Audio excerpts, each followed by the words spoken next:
Welcome everyone. Thank you for joining us for our live session today.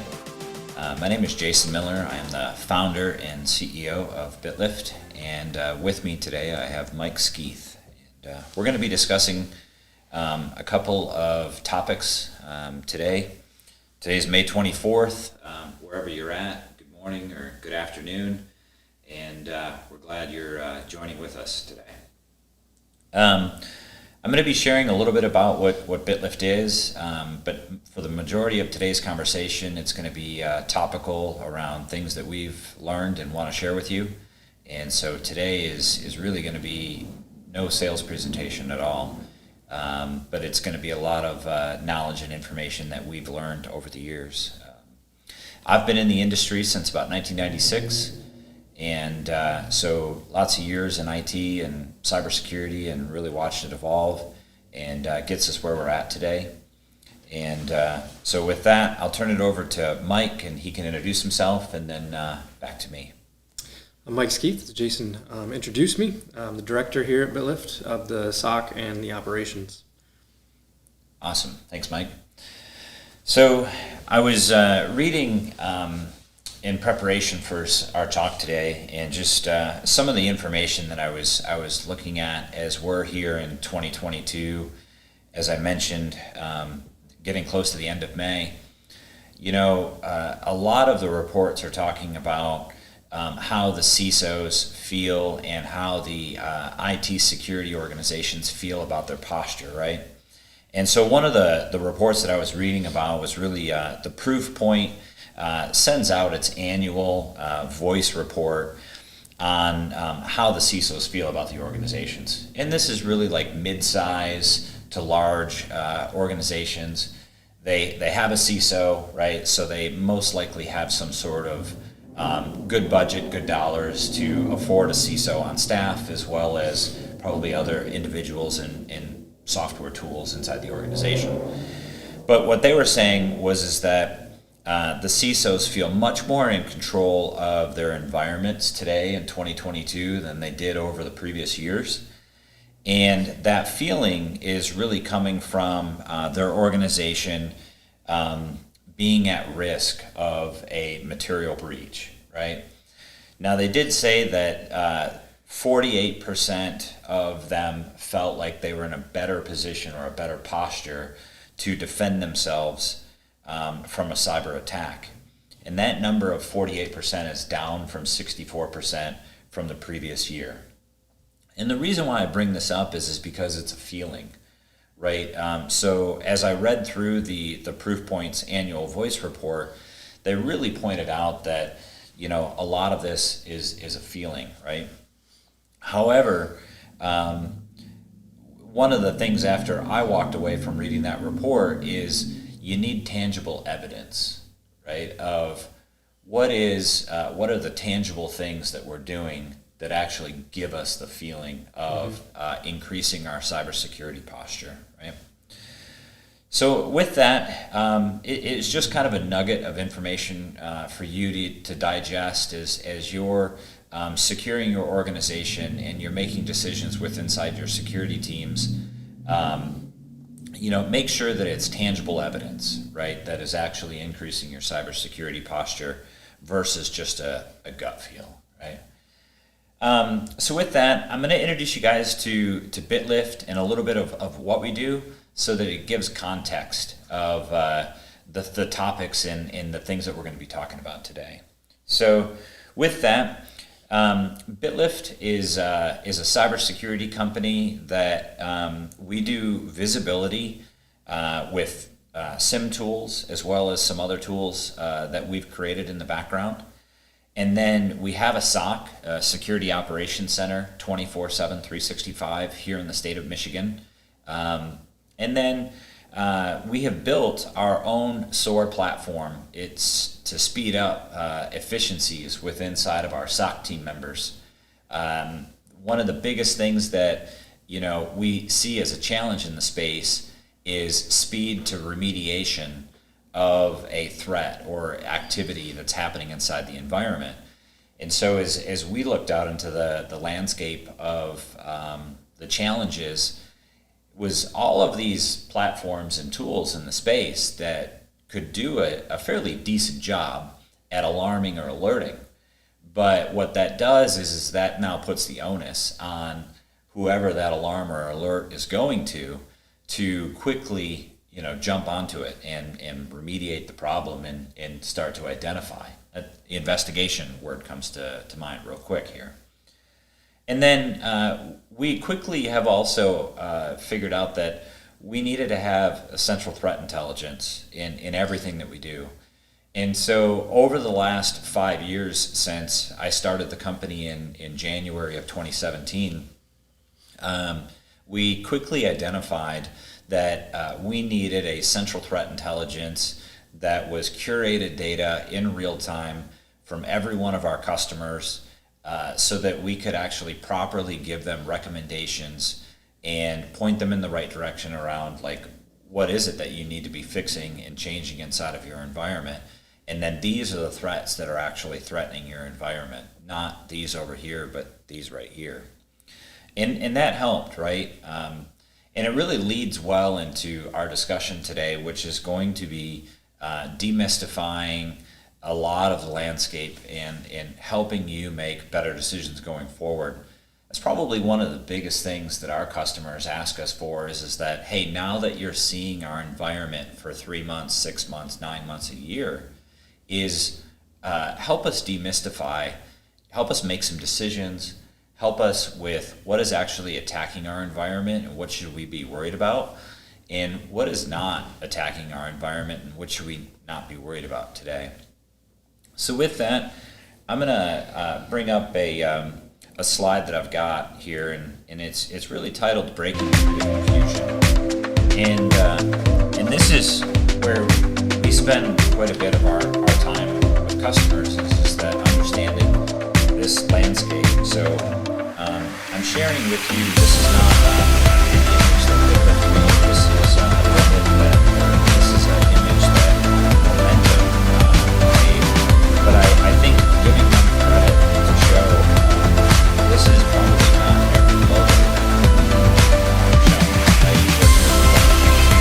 There's no startups that are in space.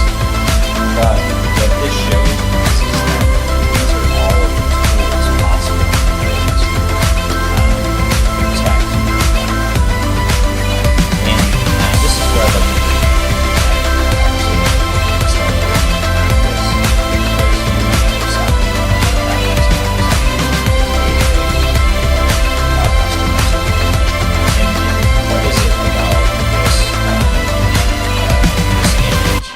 really comes to mind for you when you're talking to customers?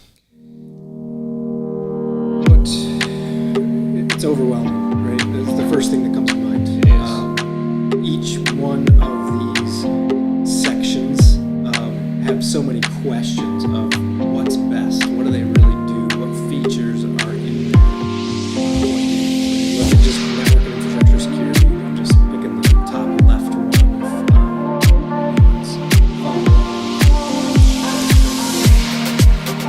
There's so many pieces, and then they're broken down into smaller sections. And there may be a few pieces that an organization needs out of that one chunk to make sure that they're protected, to make sure they have visibility. And just that alone becomes cumbersome and overwhelming to many clients that we work with. So breaking through that confusion, breaking through the mystification that could be in those that we work with many of these brand names throughout the days and weeks helps just bring value to our clients. Yeah. And one of the things that every one of our clients have asked us is like, we've got this amount of budget, right? And we've got this amount of time and resources. What out of here do you think that makes sense to start to tackle, right? Mm-hmm. They always want to go for the low-hanging fruit or that high value. We have in our budget to go after maybe 1 or 2, maybe 3 tools this year. And we need to get them implemented. We have X amount of resources on our team. We can utilize BitLyft to maybe help augment some of this in some sort of way. So what do you recommend? I think that's one of the biggest questions that we get, right? And the first thing I do with that question is make it worse. Because I say, okay, you have this budget for this year. Let's go out to the next 5 years then and really look at what you need over those 5 years with the landscape today. Obviously, we know that year to year these solutions change. So it's actually pretty smart to start small and grow over 5 years, because as you get to some of those other ones in year 3, 4, and 5, they may not even be on this document today that we're looking at. Yeah, exactly. And that does make the question worse, right? Because most of the time, we as IT folks, we're not necessarily thinking about 3 years and 5 years out. We kind of leave that up to maybe other folks on the team that are thinking about strategy and long-term strategy. Mm-hmm. Oftentimes the folks on the phone with us are thinking about the right here and now, the lily pad that's like right in front of them that they know that they've got to solve and fix. So as we've looked at this, we're going to share with you a list that we actually put together in preparation for this to help you maybe make some decisions here in the coming, whether it's days, weeks, or months. But as you're looking at your cybersecurity posture, you're probably going to be one of those folks where you're going to look at our list and say, okay, I've already got those done, so I'm in great shape. So I might need to go into the advanced, and we'll have an advanced video for you upcoming. But you might look at our list and say, okay, this gives me some next steps, some marching orders to go and do. Or you might want to reach out to us and have a conversation, and we're fine with that.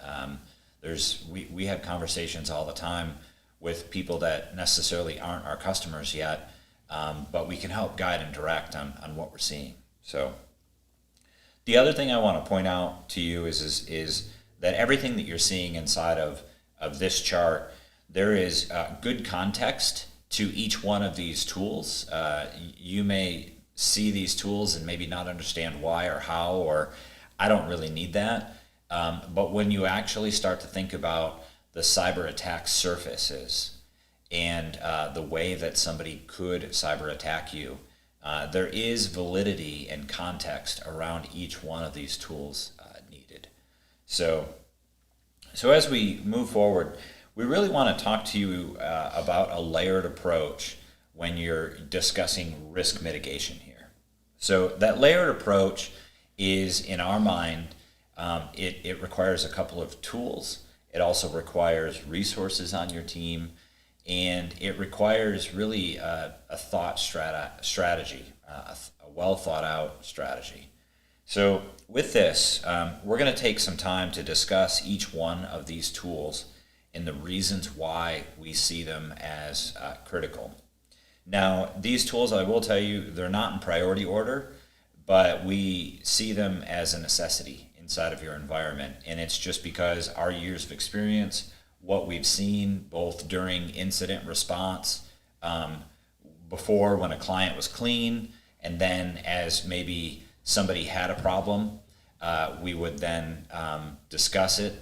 And then after the fact, when you're doing post incident response, you are discussing these tools and how things helped and how things didn't help, right? So some of that layered approach is the SIM and utilizing a security information event management tool, an EDR, password vault, single sign-on, anti-phishing, and MFA.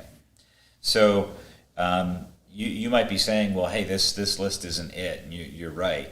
But today's conversation, we're gonna discuss each one of these tools and why we feel like this is sort of like the minimum criteria for your environment. So, Mike, let's just start out with the SIM for a moment and discuss what are some of the pros and cons or the net benefits for somebody out there that might be either has a SIM or they don't have a SIM, in reasons why we feel like it's on the list. Yeah, and why do we want one, right? Like, what's the purpose of it? And the initial purpose of SIM is to bring all your data together in one place. Exactly. That's all it started out as, is a log aggregation tool. And The next layer on top of that is, of course, rules and telemetry on the data that it's bringing into the tool. And then that's why you would go to a next generation sim, a more advanced sim that brings with you the ability to create rules, rules that are out of the box, other benefits to enrich the log sources as they come in, doing geo IP lookup on them, or DNS resolving. So there's lots of things that a SIM can do, but originally the main focus was just to bring all the data in one place and then make it searchable. Yeah, and that brings up a great point. A lot of companies use that marketing terminology like, next gen SIM, right? Mm-hmm. And what that means to, engineers like us behind the scenes is that it has the ability to correlate rules, right? And help with user behavior analytics and help with we look at MITRE ATT&CK framework and how does MITRE ATT&CK framework match up to rules that would be in the SIM. So it's no longer just a standard log aggregator or a log bucket. It is now this much more advanced, has much more advanced abilities in above and beyond that, right? Mm-hmm. And so as you look at that, and so let's say, for instance, we have a make-believe customer, has a SIM. What are some of the first log sources you would recommend bringing into that SIM so that the SIM is actually delivering value to the customer? Yeah, we can go back up to that Cyberscape and talk to them about each of those different buckets, but generally it's your firewall, it's your cloud mail, other API generated log sources that you have, your networking equipment, your switches, routers, access points in the network. Yeah, no, that's great because, so for instance, if somebody was looking to get started with SIM, they would want obviously their firewalls, like you said, their network telemetry, firewalls and switches, routers that are going to provide fruitful data. And then you hit on a big one, so like your email. Mm-hmm. So whether you have Office 365 or you have Google Gmail or you have some other mail provider, you want to be bringing in those logs of email. And one of the things that I wrote down, simply because email is a high 85 to 95% entry point in your environment. So yes, your firewall logs are great, but your email is actually where the compromised account or the phishing activity is happening at a very high rate. And so having those logs coming in from your email system is extremely important. Would you agree with that? Yes, yeah, it's very important. However, those logs don't tell the whole story. They don't. We've learned that from years of experiences, is that you always need your email logs also with other logs and activity in the environment. Yep. Active Directory, maybe even endpoint logs. Anything else that you want to add to that? Just, and I don't want to get too far ahead of us, but as we look at how are we protecting that endpoint, that yes, email is the entry point into that attack, but if there's no real data that helps us see what they clicked on, how it dropped to the endpoint, exactly. That's really where the protection comes from, is then EDR. Yep. Yeah, and so that's a great reason why we put EDR as the next one here on the bullet point list, is that some of you might be like, what is EDR? And some of you might be, oh yeah, I've already been reading about EDR, and some of you may already have EDR. And so the reason why EDR is so important today is it is an advanced version or advanced category, new category, above and beyond just the original anti-malware, antivirus engine, right? And I've seen antivirus, anti-malware engines really progress along all the way since the mid-90s, when you had, just Norton and Symantec, kind of the big ones on the market.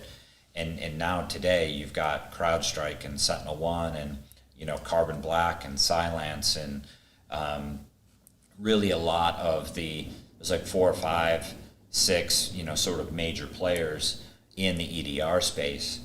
And what they bring is a new in-depth level and approach to how they look at that endpoint and the activity that's going on at that endpoint. And it's electronic detection and response. So that EDR is another acronym for us in our acronym soup world, right? But the key here is that R in response, or R as far as remediation.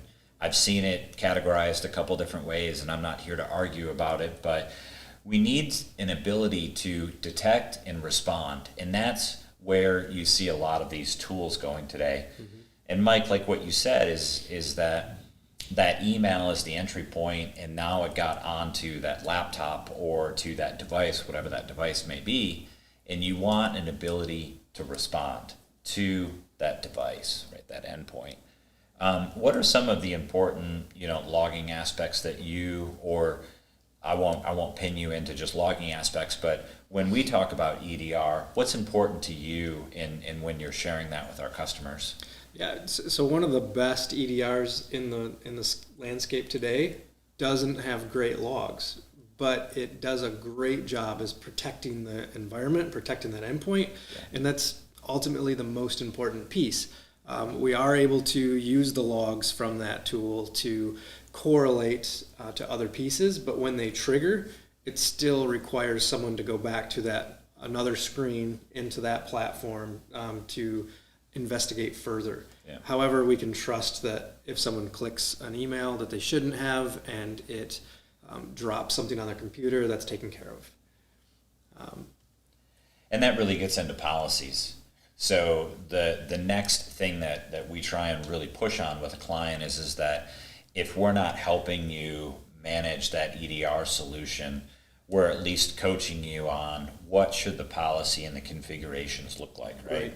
Yep. And some of the most important policy configurations, and correct me if I'm wrong, are the ability to control scripts and macros and things of that nature that can happen. It's no longer just looking for executables, right? It's the ability to get granular and actually control what's happening there. Yes. And while we're talking about endpoints, what's one of the other biggest things that we see on endpoints that can be controversial in some organizations, but it's always something that we talk about and bring up, which is that local admin rights. We really try and position our customers in a way that we want them to be talking about, hey, the user that uses that endpoint device every day, they really shouldn't have local admin rights unless you've got a great case for it. But in today's world where so much SaaS application usage is happening, right? Local admin rights and installing something every day on the local machine is not really necessary. Right. And it poses a big risk to the organization. And I think originally how it started was nobody knew what we needed to do our jobs, so they needed access to be able to install whatever they needed in the moment. After you mature for a couple of years, and most of the organizations that we work with are well into their 10, 15, 20-year seniority there, they don't have that issue anymore, but they still hold tight to that old model of, well, if the user needs it, I don't want to break their access. And when we finally move them into a least privilege access, there really aren't any complaints. So for the audience out there, it's time to pull that away. They don't need it. Most of our applications are in the browser anyway, so if they need to go use a different service, they can do it in the browser until that ticket gets pushed so they get the application that they wanted maybe. But it's kind of a legacy thought that someone would need admin access to the endpoint anymore. I agree with you. You use the right words. I think it's a legacy mindset, a legacy thought that we need to move past. And that plays nicely into our third point here, which is password vaults or password managers, right? And you might be thinking, well, our organization's got this. We still run across organizations that have password managers and password vaults, and the users are still reusing the same username and password across the environment, right? And so this is something that not only do we need to educate them on and even educate maybe in some cases where they have to share a username and password with another team member. And we've overcome this through a process that we have internally, right? But it still uses the Password Vault Password Manager. Right. Anything that you want to just, kind of dive a little bit deeper into the usage of the Password Manager vaults with even what we've seen within our customers? It's 2022, right? Yeah, we're exactly. halfway through. We're halfway through. And bringing really high-level talent even into BitLyft, it's one of the biggest hurdles to overcome. Yeah. It's something brand new most people aren't using, or they're using a different one. So if you move to the one that we use, you have to learn the new process. And once you learn the process, it's a huge benefit to your day-to-day life. Yep. I always recommend, this is the one we're providing you. I also recommend that you go purchase it on your own. It costs $34 a year. You can have a family plan, and now you can actually take care of the passwords with the rest of your family too, and then teach them to do better with their password hygiene. But exactly, it takes time, and that's what the big statement to our clients or to organizations out there is, it's going to take time. You're going to have to teach them how to use it. Where can we put it as a browser extension? Do I use the application compared to the browser extension? Do I log into the website? Like, all of those have a different flow for how you'd use it. Yeah. And it takes time to really show people the cost and benefit to using that. But in the end, they're going to be more secure. They're going to be able to flow through the workflow of signing in different applications quicker. It really is an asset to life once you get used to it. Yeah. And I think even for myself and I know talking with our clients is that once you get in the habit of, okay, I'm going to go and maybe use a new SaaS or a new product, and I'm going to create a new username and new password, you quickly realize like the importance of it. And you end up with hundreds of sign-ins. That is the password manager, the password vault, all of a sudden becomes this critical thing to your daily life. Yeah. And then even more so understanding when that account is compromised. So a good password manager, password vault will notify you when those credentials have been dumped on, the internet somewhere and they've been found. Then you need to quickly go and change that completely. I've often changed both the username and the password to very complex credentials because I want to try and mitigate it from happening again. Right. And it has nothing to do with my name or even the company, right? Mm-hmm. So those are some things there. On bullet point 4, we wanted to bring up single sign-on or just the ability around this. Now, most organizations, like our clients, are anywhere between 100 employees on up to 5, 6, 7,000 employees to that small to medium size enterprise, mid-market enterprise to large enterprise. And this single sign-on, for the most part, is happening. But we wanted to just unpack a little bit of why we feel like single sign-on is so important and why you need to make sure that you continue to utilize single sign-on across the company. Mike, I know you want to share some thoughts there, so go ahead. So from an organizational standpoint, single sign-on becomes your access to very quickly remove or limit the impact on your organization. If Jason's account gets compromised, I can go into one place and remove his access from 10, 15 applications. All in the same stroke. In one stroke. Yeah. Especially when people are trying to manage their own passwords and single sign-on, you're able to quickly get rid of those weak passwords, those weak credentials. Exactly. One of the myths, just to kind of tie the password vault and the single sign-on together, is that I use an algorithm, and my algorithm, it's strong. I have my part of my name, but not my whole name. I use some numbers, and no one could figure that out. And I put a little @ symbol in there and put my dog's name on the end. If you created it, I can use social media and your trash and probably figure out what you created, because we're not actually that complex when we try to think up our own little systems. Yeah.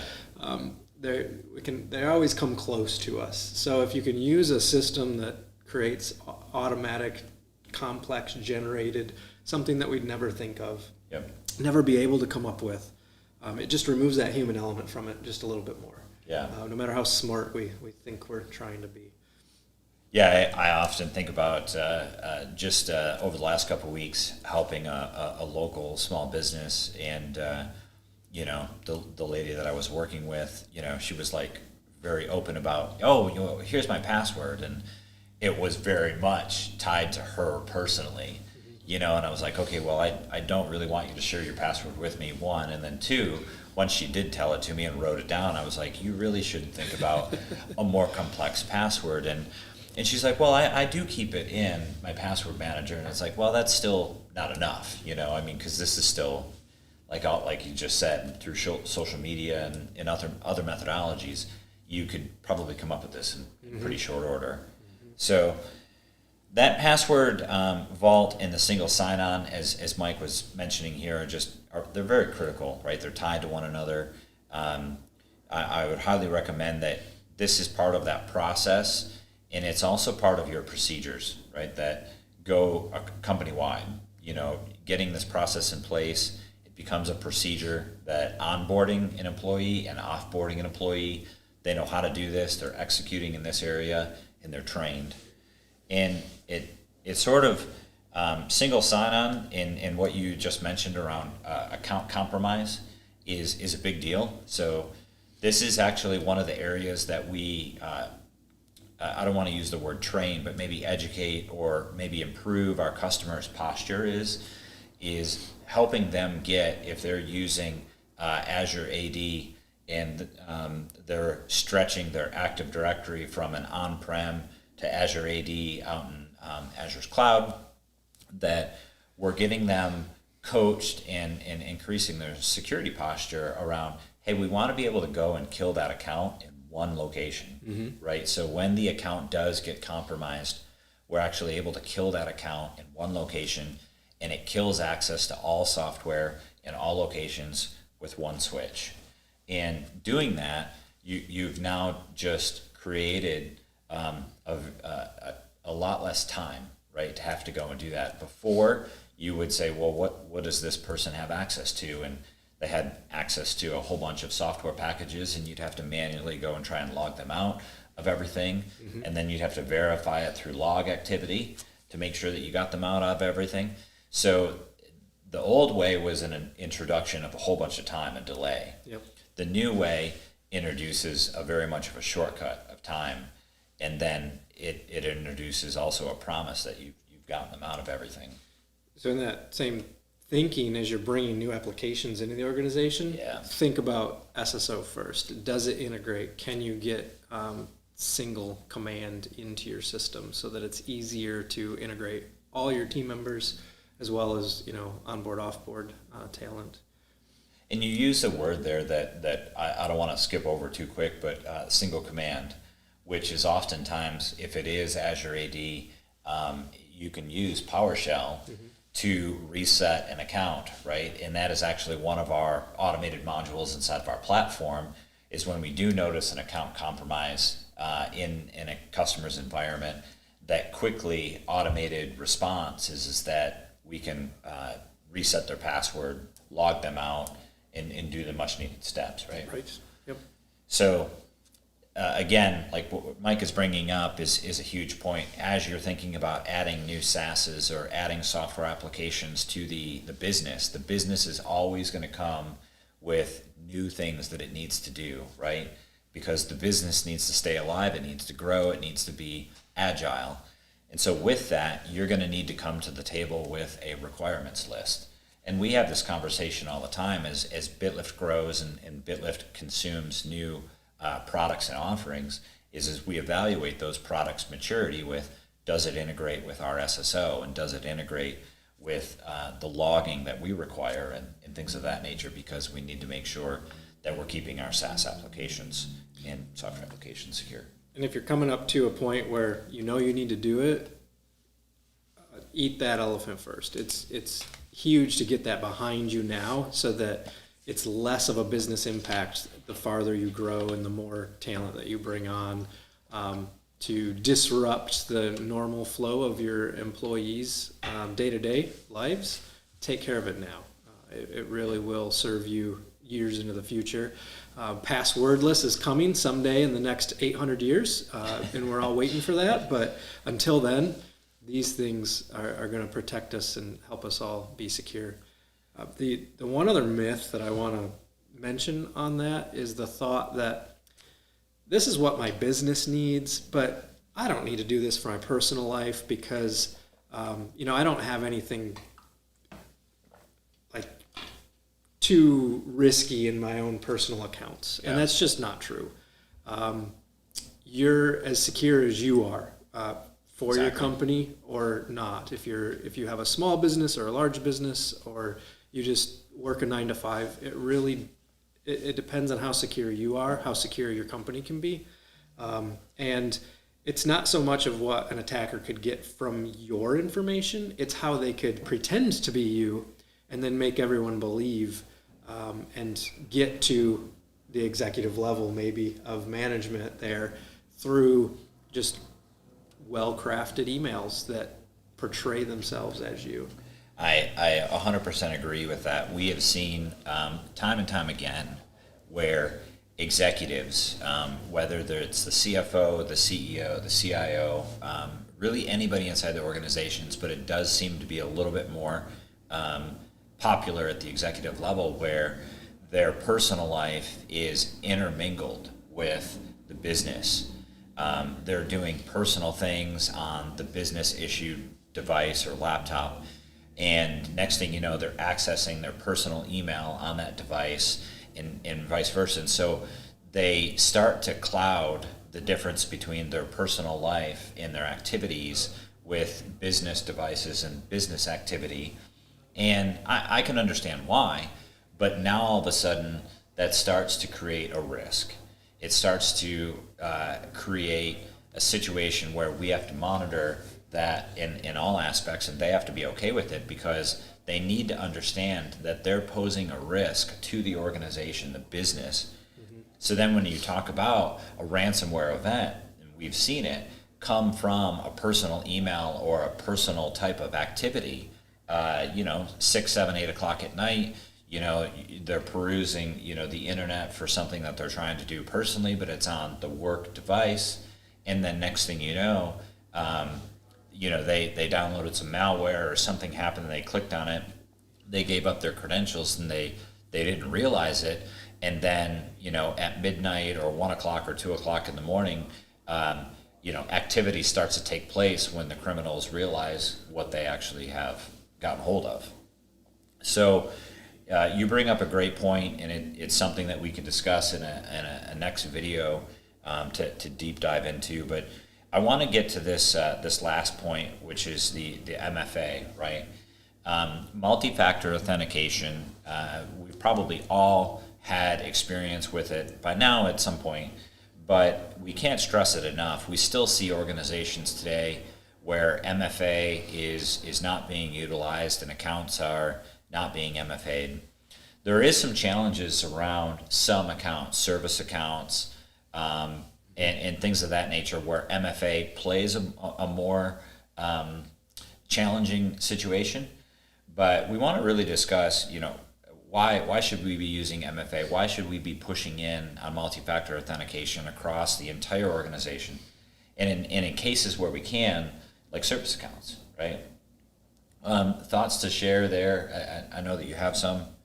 MFA just keeps getting smarter. I was pleasantly surprised when our MFA provider upgraded their service a little bit and started to use the device and the location metrics to not have to put in that token any longer. Yep. That some of our internal people said, hey, wait, I logged in and it didn't give me this. And they actually questioned it. And so I gave them kudos for letting us know that and diving into why, giving them a full answer of why it's smarter today. And so if you're using good tools, they should be upgrading. They should be assisting you more and more as time goes on. And if you're using a good password vault, again, it should be really easy to take care of those. I think a lot of people, though, still have another app that they're storing those on. That hopefully is a notepad. Yeah. Thank goodness for revolving 6-digit codes. That won't work anymore. Yeah. But, you have to, it slows everything down. If Right. I log in and now I got to go grab my phone, and it just becomes a hindrance and cumbersome workload that people get sick of. Exactly. It can be simpler, it can be smoother, and it doesn't have to disrupt your day. Yeah. And what Mike is pointing out is extremely important. So MFA, we need to make sure that it's maturing, right? That it's constantly maturing in its own context. Mm-hmm. And in which case, like Mike has shared, that we see it maturing in our organization, and it's no longer just kind of stagnant around a text or a phone number, right? Mm-hmm. And it's either texting you or it's calling you and making sure, or a physical token, right? It's now actually like grabbing the device info and your location info and things of that nature to help associate that data. Mm-hmm. What do you think about logs from MFA? Are they important? Do you see logs from MFA being a necessity? Yes, one of the biggest keys we use logs for MFA on is if it's enabled or if it gets disabled. Yep. It's very simple. It's a yes or no, and then we're just always looking for, after it's turned on, the no again. Right. And then different types of MFA, and the one thing that we didn't say was the physical, like UbiKey device, and you can go way over on the right side of everybody needs that key. Or you can stay kind of more balanced with the global admin accounts, the how you set up your O365, that account that originally had got access, that should have it, or your AWS accounts that have root access should have it. But it's up to, past that, it's really up to the organization. Do you really want the cumbersomeness of having everyone to have that? Having MFA is critical, and it takes you completely out of that bottom pool of attacks. Yeah, MFA really reduces your risk in that, like Mike was just saying, out of that bottom pool. So if you want a low level, like low hanging fruit, what should we go enable today or tomorrow or next week? MFA is it. We have seen organizations with hundreds and thousands of accounts, and then they constantly have compromised accounts weekly. And then we finally get them to enable multi-factor across the environment, and their compromised accounts literally drop off like a stock market dropping, which is, so happens where the stock market today is taking a tank. But so that's really what we wanted to highlight around MFA, right? Mm-hmm. It's important. The logs of it are important.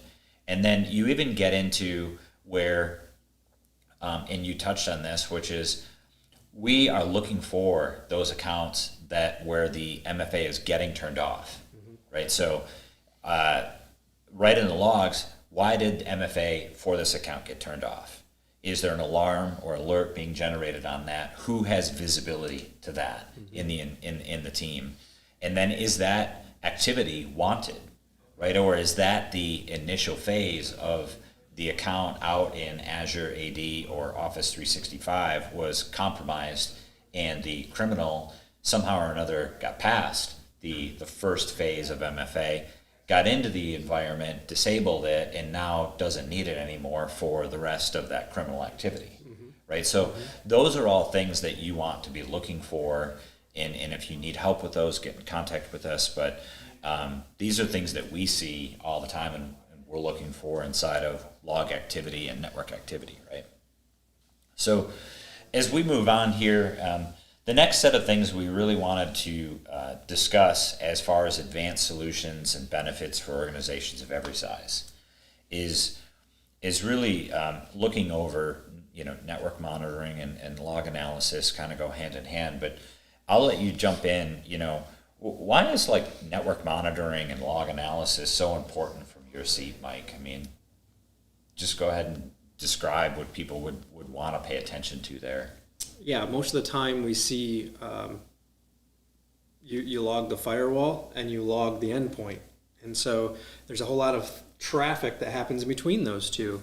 And just the front door and the actual back door aren't the only things that give us a picture of what happened with traffic. Yeah, you bring up a good point, right? I mean, if you're going to put security cameras on a building, you don't typically just monitor the front door and the back door, right? I mean, you see the criminal walking in and you see the criminal walking out with all your stuff, but what else did they do inside while they were in my facility, right? Yep, and a lot of times it gave us the proof of what actually happened, because even firewalls don't stream every single log like a network monitoring tool does. Yep. The event viewer logs aren't a full picture of everything that happened on that endpoint. So the one thing that does tell us everything is if you got to the device, where did you go next? And that network monitoring tells us the full picture. Gotcha. Unbiased. And that's what we like, is an unbiased view, right? A side note there, we have seen a lot of tools, and Mike touched on this on the EDR perspective. When you are assessing tools, it is imperative to make sure that the tool itself logs in a mature way. We have actually noticed a lot of when every customer that we bring on, right, we say, okay, what are all your log sources? What are all your tools that you have in your environment? Do you have a good software asset inventory and a good hardware asset inventory? Those are two categories. Every customer should have a good software asset inventory and a good hardware asset inventory. And if you do, then you'll understand that when you do start to okay, what is our security posture and how should we secure this stuff? Start to jump into, what is the quality of these logs? Is it actually telling me what I need to know when things are happening with inside of the software package and inside of the hardware? But so you can make that decision either on your own as you're looking at the maturity of those logs, or even with a SaaS provider like us, where we're helping you inside of the SIM, right? And one thing is, you're thinking about SIM, if you don't have one yet and you're going down that track of improving your security posture, start to get that asset inventory, start to get that of physical and software. The SIM can help you validate it, but it doesn't manage it for you. Yeah, you need to manage it outside so that you have a comparison, if you will, of what you thought you had compared to what you actually have. And that's a great misnomer that we even run across with customers, is sort of the wrong context around what they believe the SIM should do and what a SIM actually does. Yeah. Doesn't matter whether you go pick your top 5 or top 10 SIMs, right? And if you don't have a top, SIM, but all of those SIMs in the space, they have a context for what they do really well, and then they have a lot of misnomers and misunderstandings. So it's a great point, Mike. What are some of your feelings around just log analysis and user behavior analytics, and how do they play a role, as and I don't want to skip ahead too far, but just the evidence-based decisions? It takes a lot of investigation to define. I guess let me back up just a second. Sure. Good log data into a good tool that has defined, tested, triggering rule sets. Yep. It's really important. You can go buy the best SIM in the marketplace, but if no one spends any time to validate that the logs are coming in cleanly, that data's in them that you should have to trigger the rules, and how they're created, and making sure the metadata all maps up, and that in itself is a full-time job, as it turns out. Yeah. As we've figured out, right? I mean, every customer is always coming to us saying, "Hey, we've been trying this for the last year or 2 or 3, and we just can't seem to get this across the finish line." And then, they sort of try and punt it over to us, and like you said, you realize that making a SIM speak the way that we really need it to speak, it takes time and it takes a subject matter expertise, and that's also one of those myths in the space. A lot of people just sort of expect it to roll out off the shelf, ready to go, And unfortunately, it's not that, and it's actually not a con. It's not a negative against the SIM itself. Right. What a lot of people don't realize is that your firewalls, your switches, your routers, your SASs, your EDRs, all of these things that we use on a day-to-day basis are constantly getting updated. Mm-hmm. They get updates because of security updates. They get updated because of bugs and patches and the good updates, the bad updates, all of them, right? Mm-hmm. And what happens is the logs in the log format changes slightly every time. Mm-hmm. So what happens a lot of times behind the scenes is SOCs. One of the biggest responsibilities inside of a SOC team is always making sure that the logs are parsed well and that they're triggering on the rules that are set. Right. And that's one of the conversations you have to have and just know to expect, right? Mm-hmm. I mean, it's not, it's not magic sauce, and almost every SIM on the planet today has tried to approach this problem in their own way, but they really have not overcome this challenge, and I don't know as if we will overcome that challenge because of the problem that we have in front of us, unless we come up with code that writes code, and I'm sure that's coming, Yeah, and someone to validate that the code that's writing code is good code. Yeah, that'll be needed, right? But speak a little bit to the visibility across your entire environment and why that's important. Yeah, and I think earlier we were talking about, doing a discovery. So the scenario is an issue happened. We know who the issue came from, whether they clicked a link or went to a website that had them put their credentials in or whatever the case may be. So we know the endpoint, and if manually you would know where to go as an IT professional to go to the event viewer logs and look at that host and determine, okay, should we quarantine the host? Should we wipe it completely? Do we just need to reset credentials? What happened here? Right. You're going to go and investigate in the event viewer logs. But now let's say you have hundreds or even 10 or 15 endpoints that you also could now go and, after you quantify the issue that happened, you can go write a simple query in 3 more minutes to go look at the rest of your environment. Yeah. Very quickly get the answer that we all want to have a solution to is, can I sleep at night? Is this issue resolved? Yes. And you can take that information also and go write a new rule. If there was some context that maybe was missing, you can give it to your SOC and say, hey, this happened, now go make sure it can't happen again, or we can get a trigger on it. But the biggest thing that I see is the ability to go, we're good everywhere else. This issue doesn't exist anywhere else because we already know we're logging good data. We already know we have good rules set up. And so now it's just a matter of seeing new things that happen, validating how we'd see it, if there's a new rule that could be created, and just putting to rest the fact that all the rest of our endpoints and people are protected. I love that. You mentioned peace of mind, and that's what our customers get within 3 minutes, mm-hmm. right? You mentioned being able to query and run those rules or the queries to bring back the data across the entire environment. So many times we've been in an incident response situation with a client or somebody that's not even a customer yet, and they call us and say, hey, this is going on in my environment right now and I need help. And so you get in and if you are only getting data from 1 or 2 spots, you need the data from the rest of the story, right? And stitch mm-hmm. together 8 or 10 or 12 pieces of data in order for you to actually tell the whole story. And that's important. And then you be able to bring closure to it, right? Like, how do we bring that peace of mind to the customer that, you can go home and go to sleep tonight knowing that we've safely secured everything that was unsecure before. Yeah. So.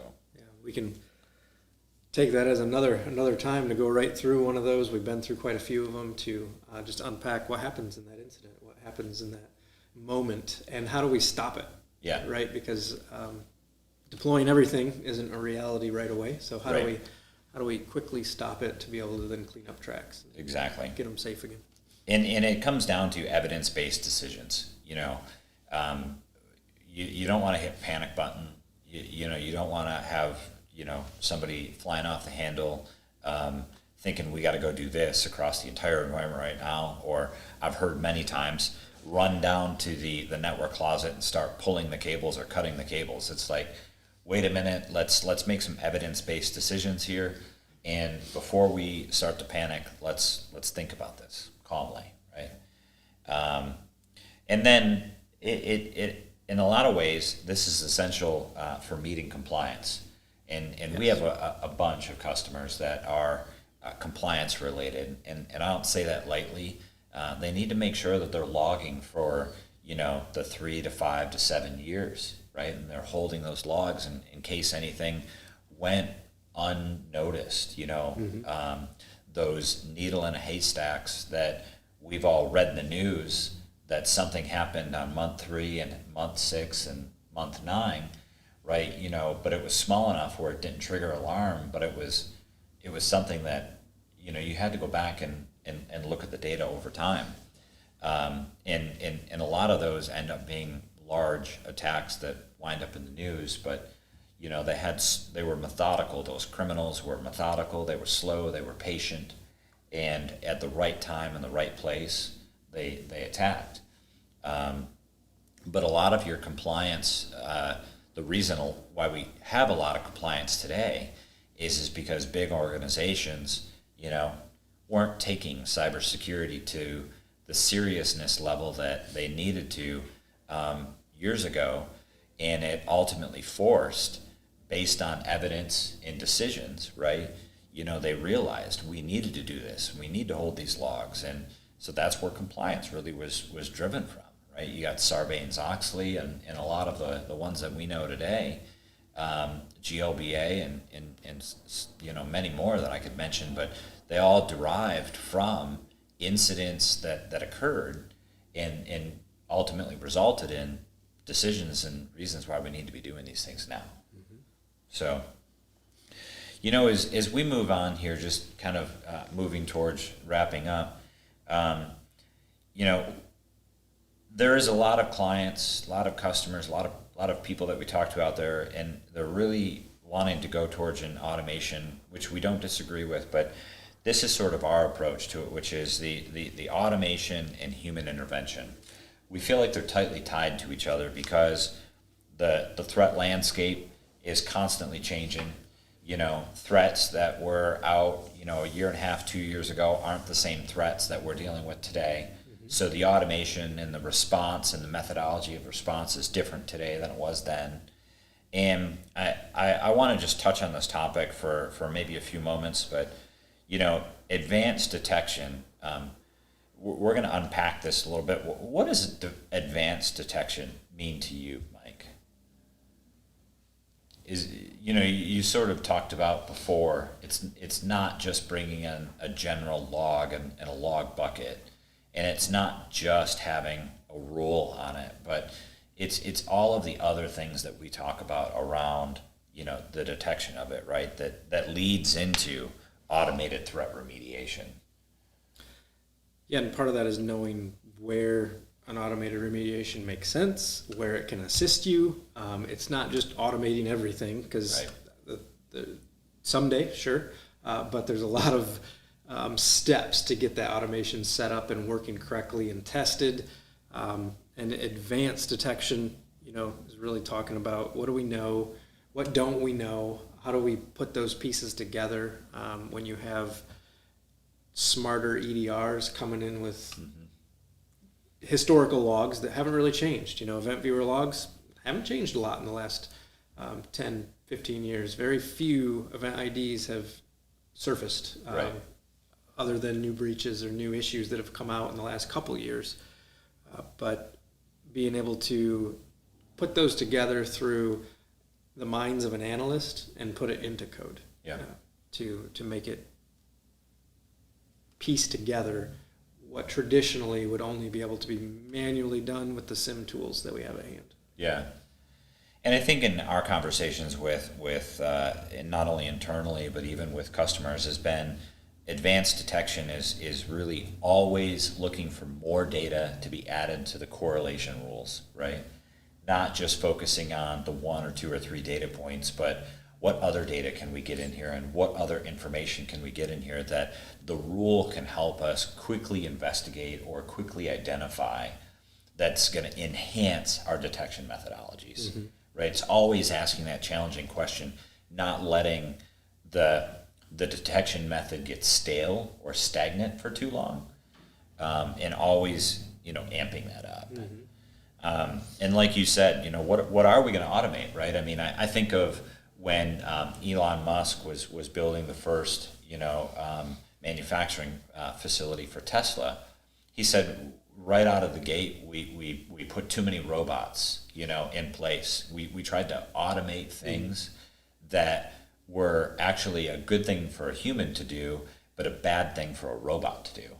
And I think that really applies here, is we sort of need to put 2 columns on a whiteboard and say, what are good things for a robot or an automated task to do, and what are a good thing for a human to still do, and bullet point those out. Yeah. Because we shouldn't just go and try and automate everything, because we actually could cause damage, right?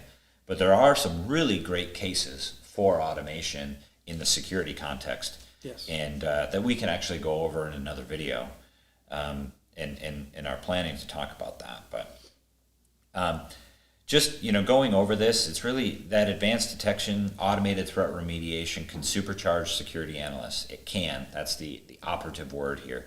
And reduce burnout. That's another big thing is we want to make sure that if you're a security analyst, you've got to know when you're starting to sense burnout.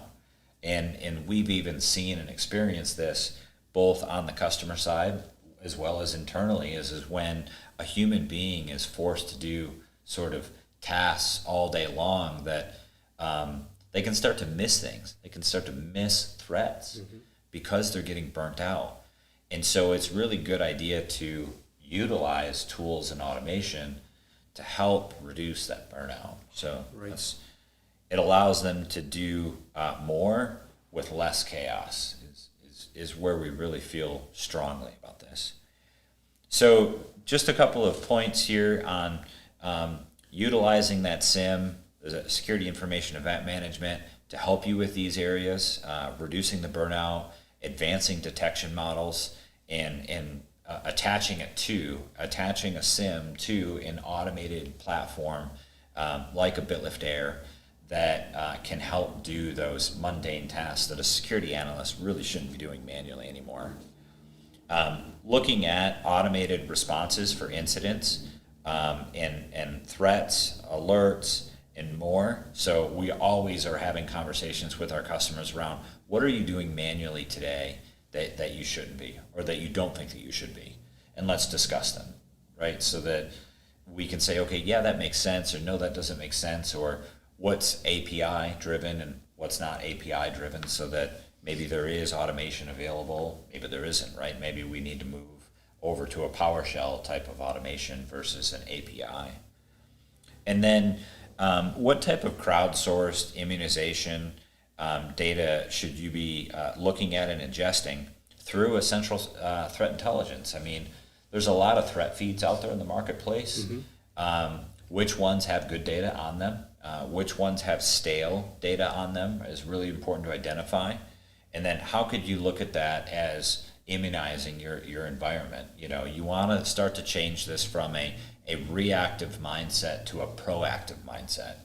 And some people in the security world have a hard time, kind of thinking about those two separately, but we've got to start to think about proactively, not only having the conversations, but also where's our threat feeds, and how could we proactively think about data that is going to help us preemptively not let that account get compromised. And would you trust that data?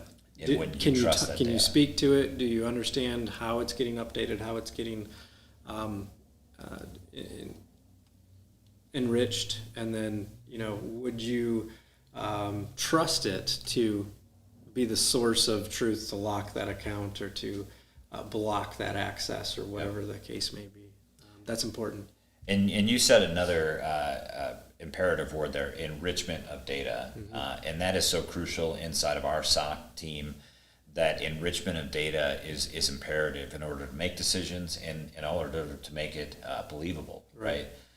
You need to be able to rely on that data, and you need to enrich it with other data aspects, data feeds, other than just our own or other than just public information. So as we sort of close up here, we wanted to leave you with some considerations. And those considerations are, Mike and I had sat down and just talked about what would we want people to walk away with, not only the points that we talked about with today, but what's important and what we even see on the minds of our customers. And so there's a longer list than this, but we felt like these 5 points here were probably the most important. So do you have security policies and procedures in place? You know, and this isn't like, hey, you need to go out and write a book or, drum up a book of security policies and procedures, but start coming up with ones that make most sense. MFA, single sign-on, SSO across the environment, doing things that make sense for your organization to keep the business alive. Again, I'm not talking about going out and writing a book on your policies and procedures. Now, oftentimes, 1 year, 2 year, 3 years, 5 years later, you end up having a pretty thick security policies and procedures document, but it's because you've matured over time. And then everybody bought in to the reasons why we're doing this in the undercurrents or undertones of why this is important to the business.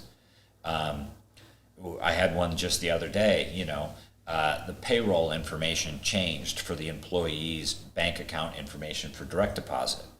Well, it's important because if the HR person didn't go and ask the employee, hey, did you change your bank account information for your direct deposit? We have heard multiple times, I can think of multiple customers that have had this problem where they let the change go without it ever getting questioned, and next thing you know, the direct deposit for that employee's paycheck went into the criminal's account and the money was moved before they could ever even figure out what happened. And so, I know some people might be saying, well, that won't happen to us. We've had this happen at many large organizations where they have said that wouldn't happen to us. And so you have to be careful of the payroll software and things like that. So policies and procedures are good to have, right? The security awareness and training program for staff. Any thoughts to mention there on that as you've seen it firsthand? Just to have, to start to incorporate it. You don't have to go spend hours and hours and hours setting it up. You can get started with software for free, get their freemium set up for it, and just start to do it. There's also some, GitHub repos with some pretty cool, just testing your staff, and give kudos if they fail or pass or whatever happens. It's not a slap on the wrist. It's exactly. A learning environment. It's a learning engagement to help everyone grow. Exactly. That's important to not burn out, to not cause dissension internally. Exactly. I underscore that. I bold that with you.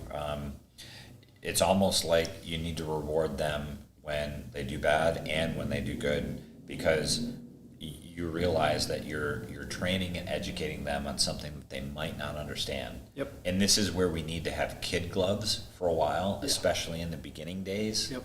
And then after time, if you see repeat offenses, then you might want to get a little bit more stern about it. Sure. But in the beginning days, kid gloves are important. The third bullet point is really important here. Do you have consistently audited configurations? And what we have noticed is that why does a configuration change on a SaaS? Let's take AWS or Office 365. Auditing those configurations and knowing this was configured this way last week and now it's different. Who changed it? Why did they change it?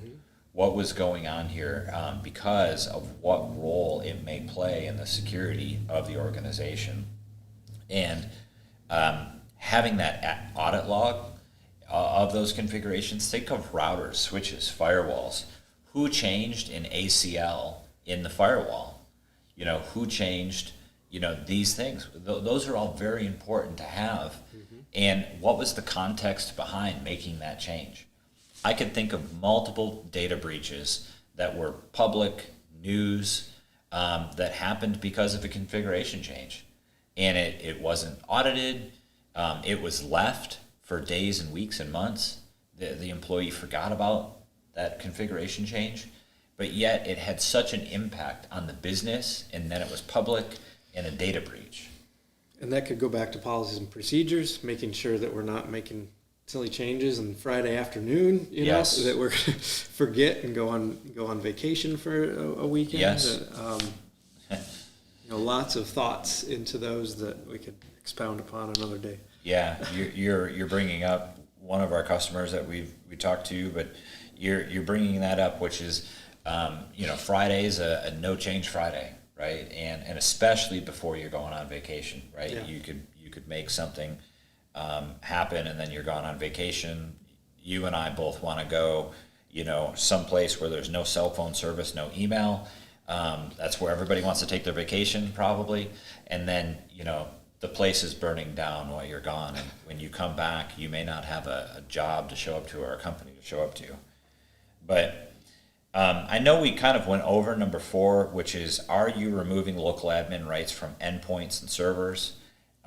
Again, just reiterating, you want to have a solid case as to why standard users and even admins, should have local admin permissions to their account that they're logging in with and doing daily activity. If they're using the same account for checking email and web browsing, that same account should not have local admin privileges. It really shouldn't. In today's landscape, 2022, they shouldn't have it. Now you could say, well, Jason, that's just your opinion. We've got this use case and this use case. I can understand if they're outside, situations. But for, 80, 90% of the time in today's landscape, it really shouldn't be. And then the last question or consideration I wanted to leave you guys with is are you monitoring your security logs for the past 365 days? And we've seen an importance in this. We've gone back and done searches for certain scenarios 3 months and 6 months ago. Anything that you want to highlight there as to the importance of doing security logs for 365 days? Just that there's so many attacks that aren't seen until they're public. Right. Until somebody says, oh, we got hit with this, and it's brand new. That how would any of the rest of the world know that issue existed until it became an issue for one? Right. And to go back and be able to query that for those severe issues is imperative to know that, nope, we're clean, or, yep, we identified we had some access here and we were able to clean it up and get back to a secure state. Yeah.